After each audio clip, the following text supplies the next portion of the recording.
What kind of punishments did kids face in school before detentions and warning slips took over? Believe it or not, in the 1960s and 70s, British classrooms had rules so strict and punishments so harsh that most of them would be considered unthinkable today. From humiliating exercises to painful strikes with canes, discipline back then was about fear as much as it was about order. In this video, we're counting down 15 school punishments that were perfectly normal back then, but would never fly today. Some punishments from the 1960s and 70s didn't involve hitting at all, but relied on discomfort and intimidation. Teachers often made students adopt awkward stances, sometimes using chairs or desks as props. Standing with arms raised, bending over furniture, or holding a position for long periods turned the body itself into the punishment. For many pupils, these punishments felt just as harsh as physical strikes. Kneeling on a hard wooden floor could leave bruised knees, and being forced to bend over a chair with hands on the seat created an atmosphere of fear, especially when it was used as preparation for corporal punishment. Even when no blows followed, the posture itself was designed to humiliate and wear down a child's will. Today, forced posture punishments are widely condemned because of the physical strain and psychological pressure they caused. Instead of teaching discipline, they often fostered resentment and shame. Modern classrooms emphasize fairness and dignity, leaving these practices firmly in the past. In Britain's old boarding school culture, discipline wasn't just enforced by teachers. Younger pupils were often placed under the authority of senior boys in a practice known as fagging. It was sold as tradition, but for many it meant daily humiliation. The system forced younger children to serve as personal assistants, doing chores like polishing shoes, making beds, or running errands. If they refused, they risked extra punishments, both from older students and sometimes even from staff who endorsed the hierarchy. What made it worse was how normalised it was, wrapped in the idea of building character. From today's perspective, fagging looks more like institutionalised bullying than discipline. Giving power to teenagers over younger kids created an environment ripe for abuse. Schools slowly phased it out by the late 20th century, but for decades, it shaped student life. It was less about learning respect and more about fear and submission. Not every punishment in the 1960s and 70s relied on sticks or straps. Some teachers preferred to use the body itself as the tool of discipline, forcing pupils into punishing exercise routines. These weren't fitness drills, but exhausting penalties designed to make misbehaviour unforgettable. Students might be sent running laps around the school field, in the rain, or forced to hold heavy books with outstretched arms until their muscles gave out. Others had to drop and do push-ups or sit-ups on hard classroom floors. Gym shoes and sports halls became as much places of discipline as of play. The problem with this system was that it blurred the line between healthy training and outright punishment. While it might have toughened some children, it also turned exercise into something many came to resent. Today, with our focus on positive associations with fitness, punishment exercises feel harsh, counterproductive, and out of place in schools. Discipline wasn't always about pain. Sometimes it was about embarrassment. Teachers in the 60s and 70s often turned to public shaming as a way to control classrooms. Having your mistakes or misbehaviour displayed for everyone to see could sting more than a slap. A common tactic was writing a pupil's name on the blackboard under headings like naughty list or troublemakers. Some teachers mocked students in front of their peers, pointing out failures in homework or reading aloud mistakes to laughter. It wasn't just about the individual, it was about making an example of them. At the time, few questioned the impact of this kind of ridicule. Today we know public humiliation damages confidence and increases anxiety rather than encouraging better behaviour. Instead of motivating pupils, it often left lasting scars. Modern classrooms reject this approach, focusing on private correction and support rather than turning learning into a stage for shame. Imagine being hungry at school and being told your punishment was missing lunch. In the 60s and 70s, that wasn't unusual. Teachers sometimes punished misbehaviour by cutting children off from meals or forcing them to stand outside during breaks, regardless of weather. The thinking behind it was simple. You take away something children valued, and they'd learn discipline. For some, that meant sitting in classrooms while friends enjoyed recess. For others, it was missing food and going through the rest of the day distracted and uncomfortable. It wasn't physical pain, but it was deprivation. From today's perspective, this kind of punishment seems not just harsh but dangerous. Denying food to growing children undermines their health, and leaving them unsupervised in cold weather would raise serious safeguarding concerns. What once felt like a quick solution now looks irresponsible and damaging to both body and mind. Schools today focus on structured, supervised consequences instead. Every student dreads detention, but in the past it could be even worse than we imagine. During the 60s and 70s, pupils were sometimes given detentions without any teacher present, left alone in empty classrooms as a form of punishment. In some cases, they were even locked inside. On paper, it sounded like a way to make students reflect on their behaviour. In practice, it was closer to solitary confinement. Hours of silence and boredom could feel endless, and younger children often found it frightening. Being locked away from peers didn't teach discipline, it simply deepened resentment. Today, the idea of isolating students without supervision would raise immediate red flags. Safeguarding rules mean pupils must always be monitored, and locking a child in a room is considered unacceptable. Modern detention is structured and supervised, ensuring safety while still addressing poor behaviour in a controlled way. Sometimes punishment came in quick, sharp bursts. Teachers didn't always reach for canes or straps. A simple tug of the ear or pull of the hair could be enough to keep order. Slaps across the face or hands were also considered normal responses to backtalk or disobedience. For pupils, these moments were sudden and humiliating. They often happened in front of classmates, turning discipline into a public spectacle. Pain mixed with embarrassment left a lasting impression, especially since students had little power to challenge it. By modern standards, such physical handling would be seen as outright assault. Child protection policies forbid teachers from laying hands on students in this way, and schools now train staff in non-violent classroom management.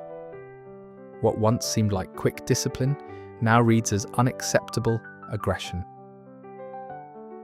Not all punishments relied on pain. Some wore students down through sheer repetition. Teachers frequently used writing lines to enforce obedience, demanding phrases like, "I must not talk in class," scribbled over and over.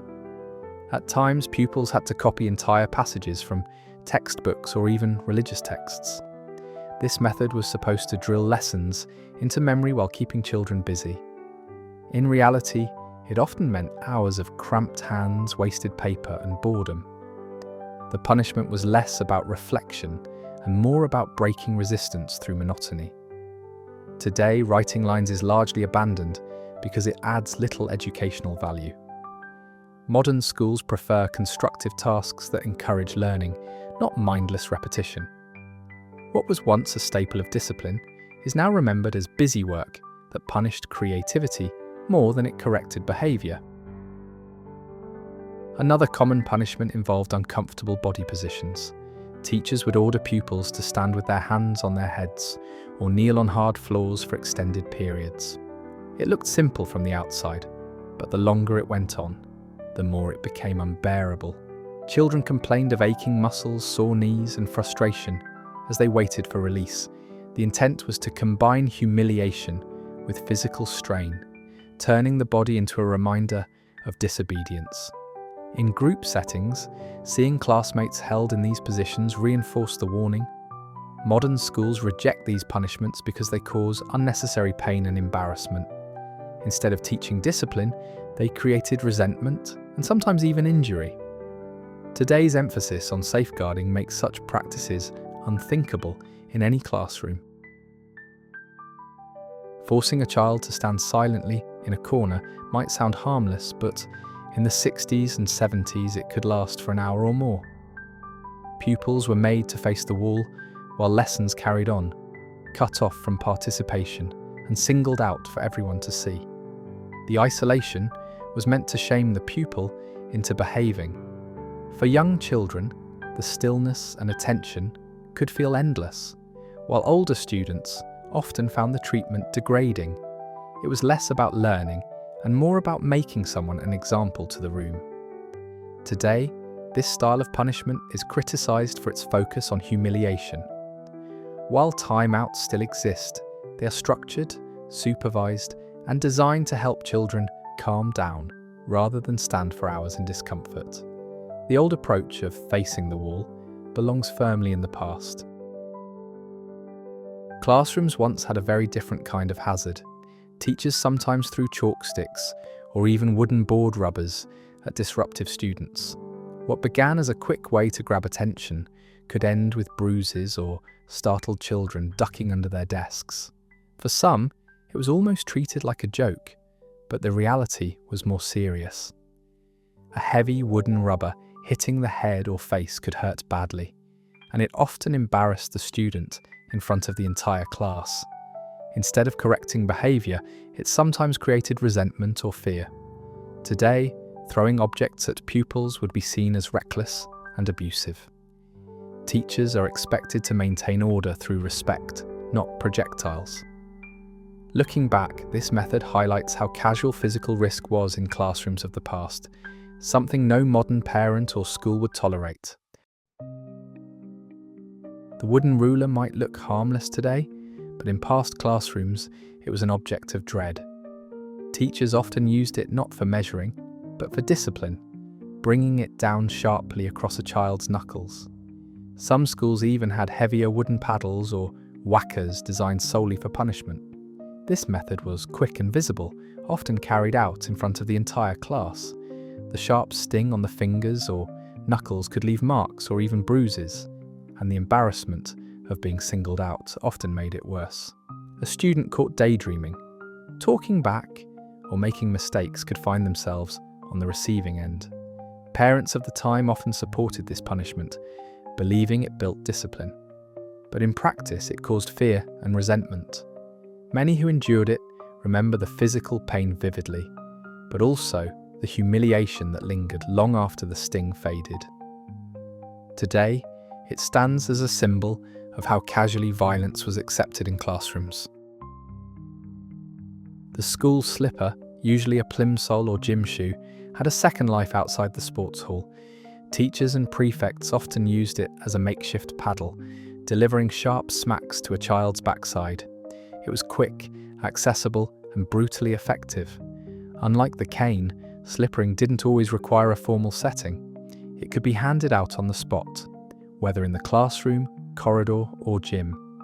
The sting of rubber on clothing might not sound severe, but repeated strikes could leave a painful reminder that lasted for hours. For some pupils, it became a dreaded part of school life. This punishment became infamous in British schools during the mid-20th century. It was easier to justify than the cane, but no less humiliating.